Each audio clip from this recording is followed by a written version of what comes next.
shoulder. Well, this is, the dead of night, and so he turns around, there's nobody there. He was a little unnerved by that, but he continued going inside the village and started walking on the upper path past the trade stations, past the craft stations. And there in the middle of the path was there was a tree. And as he got closer to this tree, he sees this shadow figure peering out from behind the tree.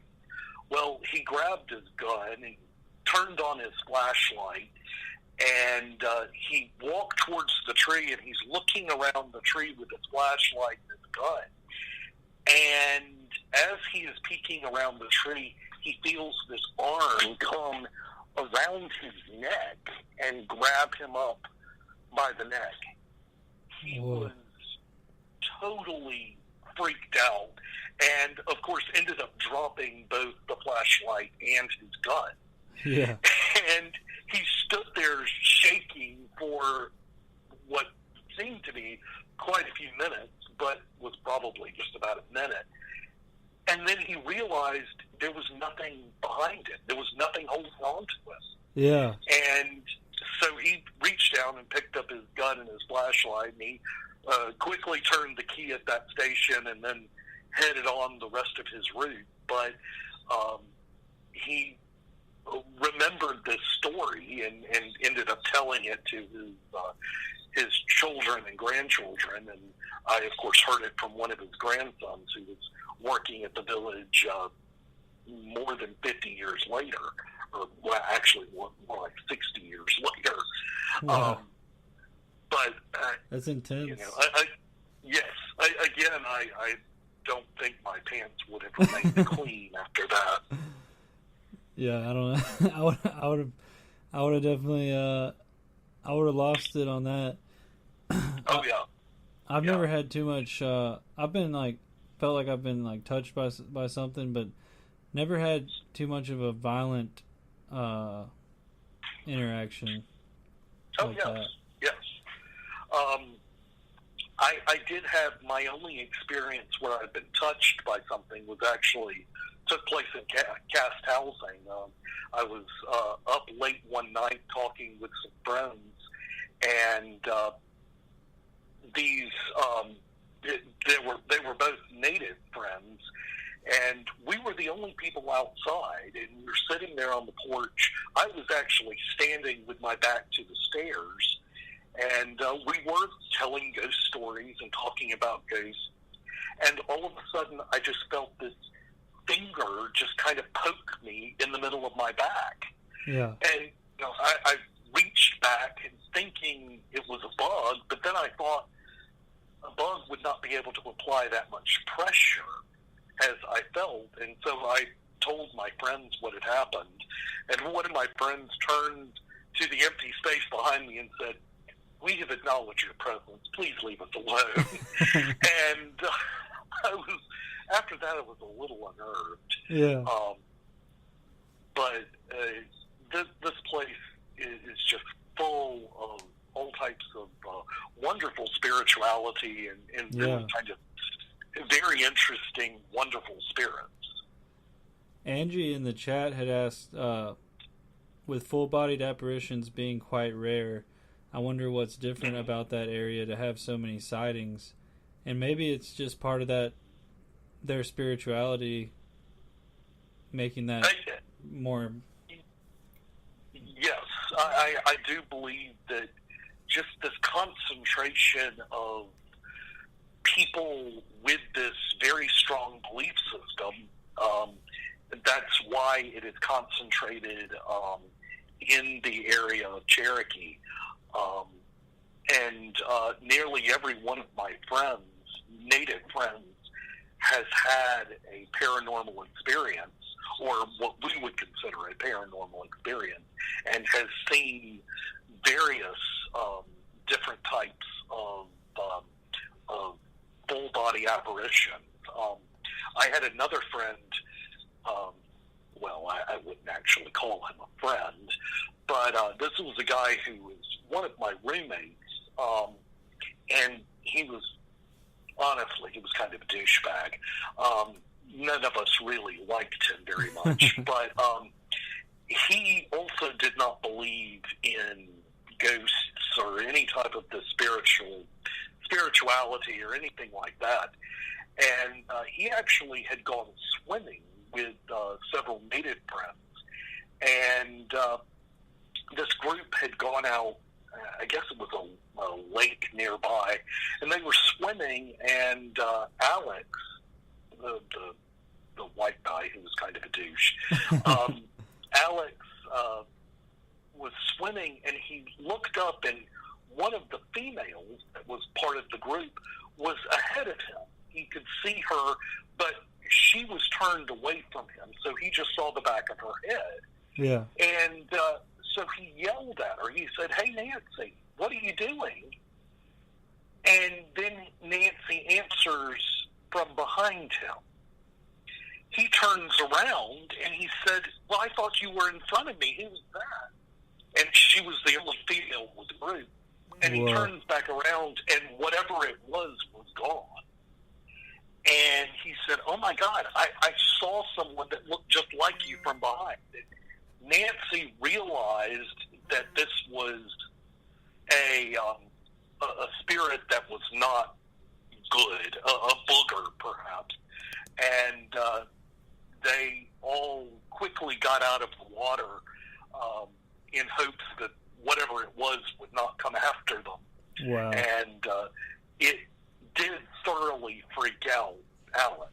And I remember him talking about that for quite some time afterwards. And he was really impressed at what had happened and that this had actually happened to him. Yeah. Yeah. Wow. So that happened in Cherokee too, around that area? Yes, yes.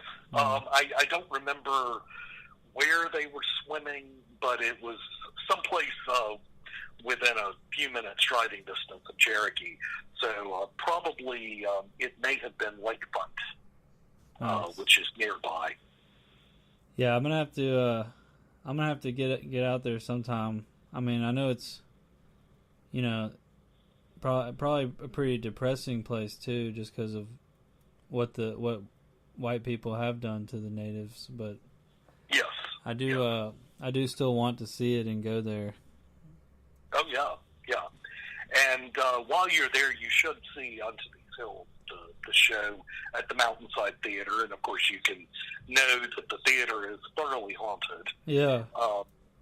But the show itself, it tells the story of the Cherokee people of Western North Carolina and how they ended up remaining after the vast majority of the Cherokee were marched out west on the Trail of Tears. And there certainly is quite a bit of tragedy that just, there is a sense of tragedy kind of in the air. And especially when you're finding out about all of this history. And the history, even after the Trail of Tears, is quite tragic. The Cherokee did actually...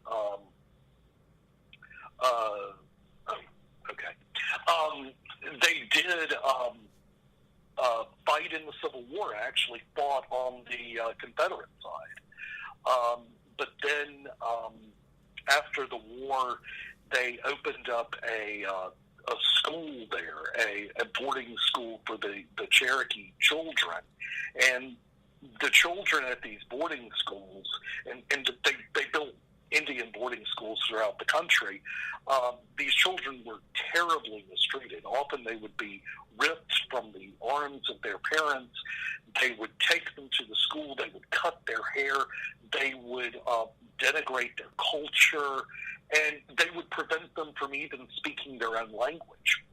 Wow. And if they were caught speaking their own language, oftentimes they would be punished severely. Some of these children were beaten, and some of them actually beaten to death because they simply spoke their own language, and they didn't speak English simply because they didn't know English. But they did have a boarding school there in Cherokee. Unfortunately, it doesn't remain.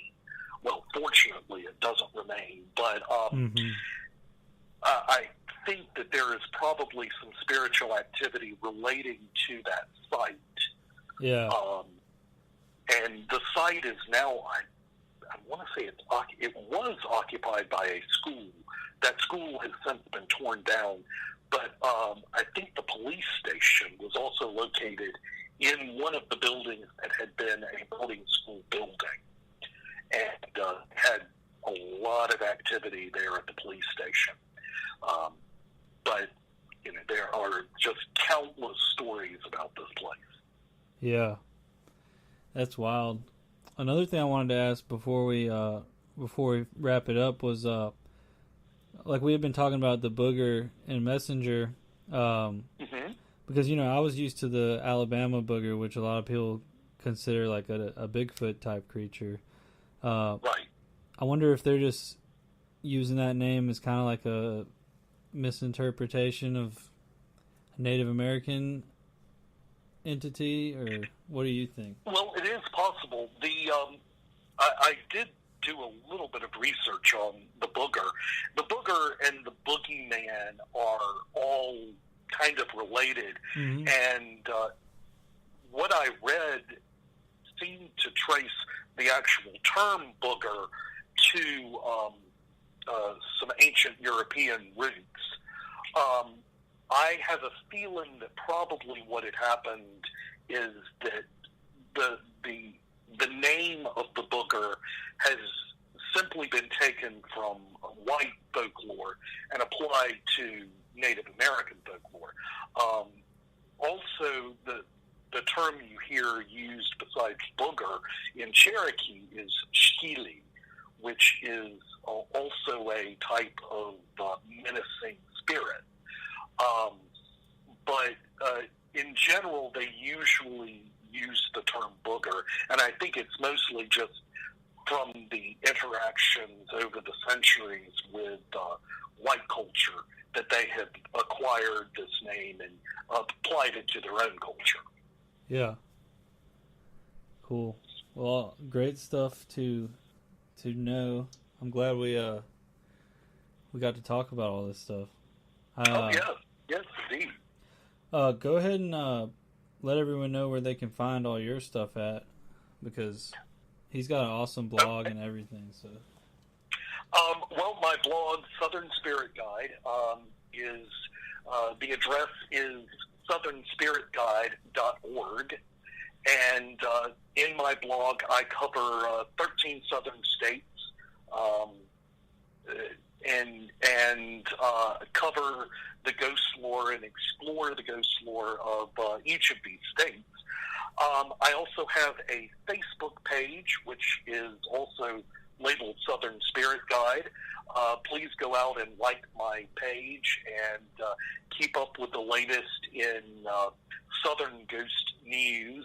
I frequently post my blog entries, but I also post interesting articles I come across. And also my book, Southern Spirit Guides Haunted Alabama, is available on Amazon. And I'm trying to sell some copies right now. I haven't sold any for May, so please go out if you have an extra $20 to spare and buy my book. And my book covers 300 haunted locations throughout the state of Alabama. Yep, and it's great. I've got one. I got my copy. Yes. But that's great, man. Well, thanks so much for coming on again, and if anyone wants to watch we had a YouTube stream as well where Lewis came on, and I think we talked for over 2 hours on that one, didn't we? Yes. And then don't you have another ghost tour coming up soon? Oh, yes. I'm also a tour guide with the Birmingham Ghost Tour. Actually, the next tour, the tour this month, is on the 19th, and that will actually be led by Kevin Kane. Mm-hmm.